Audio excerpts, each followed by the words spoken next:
संघर्ष विराम के बीच में गाजा पट्टी से एक बार फिर हिंसा की एक बड़ी खबर सामने आई है। और देखिए कि इजराइल ने गाजा पर बड़ा हवाई हमला कर दिया, जिसमें बच्चों समेत कम से कम 30 फिलिस्तीनी नागरिकों की मौत की खबर है।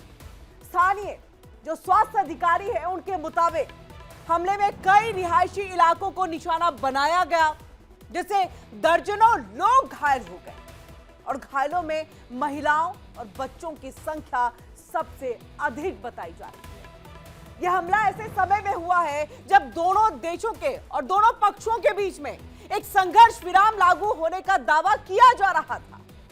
और हमले के बाद देखिए इलाके में अब तनाव है, ये और ज्यादा गहरा गया। और वहीं अंतर्राष्ट्रीय समुदाय की तरफ से चिंता जताई जा रही है।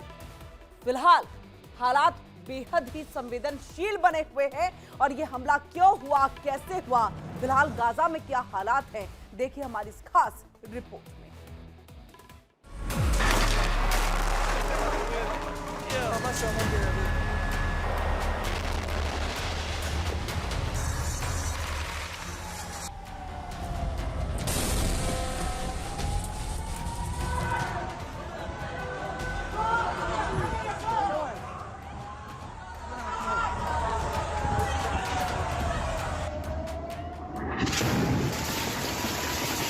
संघर्ष विराम एक ऐसा शब्द जो उम्मीद देता है, लेकिन गाजा के लोगों के लिए ये उम्मीद एक बार फिर खून में डूबती नजर आई।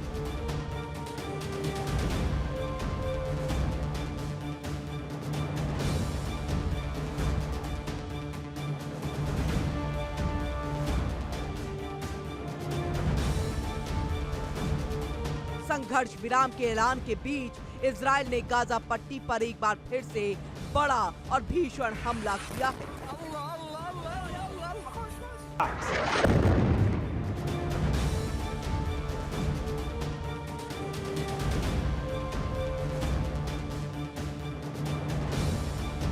इस हमले में बच्चों और महिलाओं समेत कम से कम 30 फिलिस्तीनियों की मौत की खबर है।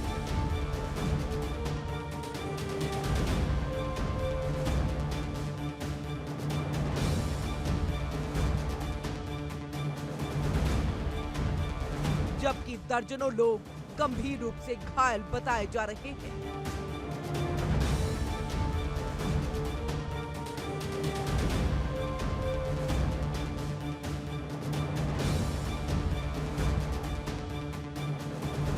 रात के अंधेरे में हुए इस हमले ने एक बार फिर सवाल खड़े कर दिए कि अगर संघर्ष विराम लागू है तो फिर ये बमबारी क्यों?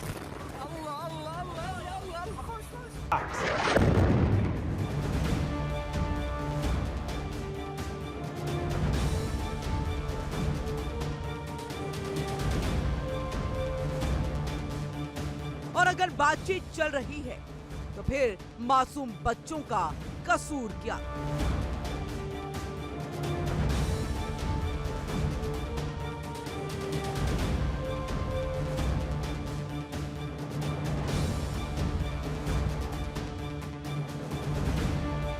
गाजा पर शनिवार को इजरायली हमलों में कई बच्चों समेत कम से कम 30 फिलिस्तीनी मारे गए।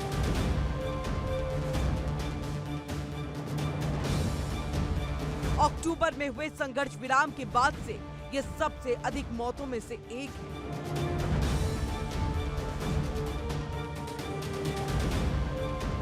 ये हमला इजरायल की ओर से हमास पर नए सिरे से संघर्ष विराम उल्लंघन का आरोप लगाने के एक दिन के बाद हुआ है।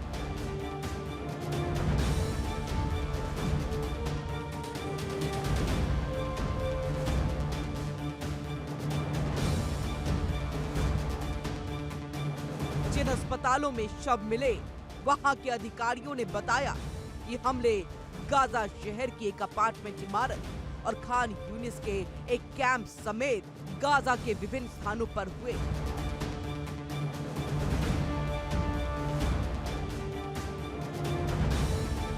मृतकों में 2 अलग-अलग परिवारों की 2 महिलाएं और 6 बच्चे शामिल थे। शिफा अस्पताल के निदेशक मोहम्मद अबू सलमिया ने बताया कि एक अन्य हवाई हमले में गाजा शहर के एक पुलिस स्टेशन को निशाना बनाया गया।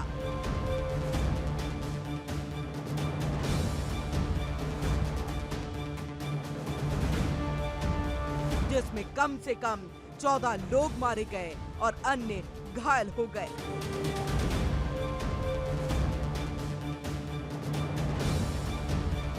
स्थानीय के मुताबिक इजरायली हवाई हमलों में रिहायशी इलाकों, शरणार्थी शिविरों और अस्पतालों के आसपास के क्षेत्रों को निशाना बनाया गया।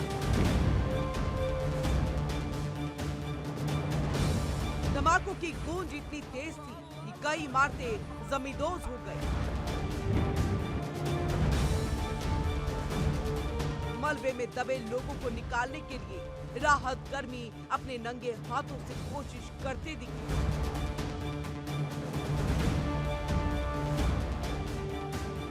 क्योंकि गाजा में ना तो पर्याप्त संसाधन है और ना ही सुरक्षित माहौल।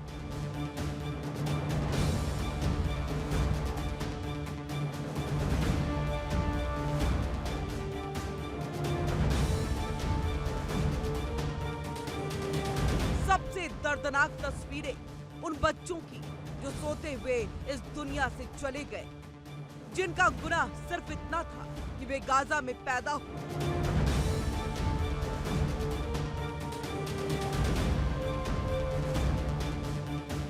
फिलिस्तीनी स्वास्थ्य अधिकारियों का ये कहना है कि मरने वालों में बड़ी संख्या नाबालिग बच्चों और महिलाओं की है।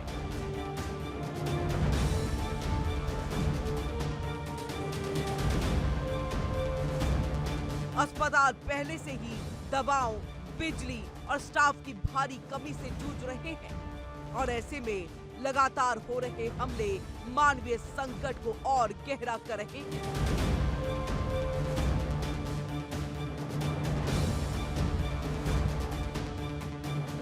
इजरायल की सेना ने कहा कि शनिवार के हमले एक दिन पहले हुए युद्ध विराम उल्लंघन के बाद, जब सेना ने राफा के इजरायली नियंत्रण वाले इलाके में एक सुरंग से बाहर निकल रहे कम से कम 4 आतंकवादियों को मार गिराया।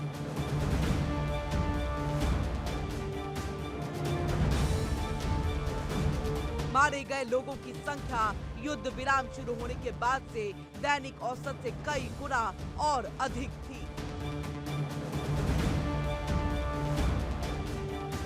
शुक्रवार तक गाजा के स्वास्थ्य मंत्रालय ने युद्ध विराम शुरू होने के बाद से इजरायली गोलीबारी में मारे गए कम से कम 520 फिलिस्तीनियों को दर्ज कराया।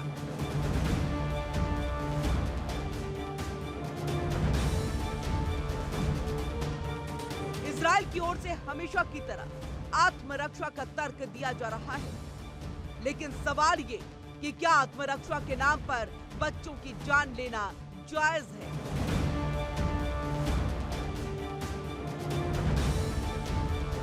क्या संघर्ष विराम सिर्फ कागजों तक ही सीमित रह गया है? अंतर्राष्ट्रीय समुदाय की चुप्पी भी अब कटघरे में है। संयुक्त राष्ट्र, मानवाधिकार संगठन और पश्चिमी ताकतें सिर्फ चिंता जताकर आगे बढ़ जाती हैं।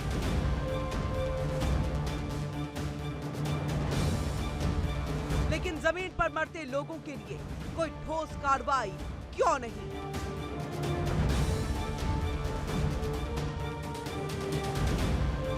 गाजा आज सिर्फ एक इलाका नहीं, बल्कि इंसानियत की सबसे बड़ी परीक्षा बन चुका है।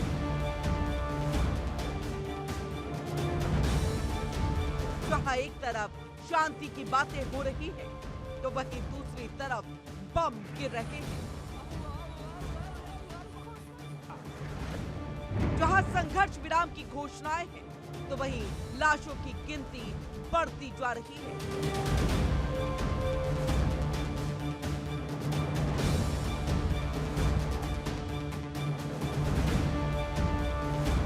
सबसे बड़ा सवाल यही, क्या गाजा के बच्चों की जान की कोई कीमत नहीं?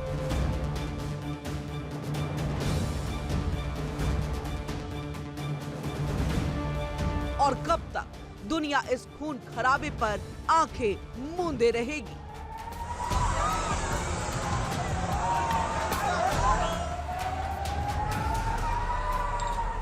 Bureau report, India daily.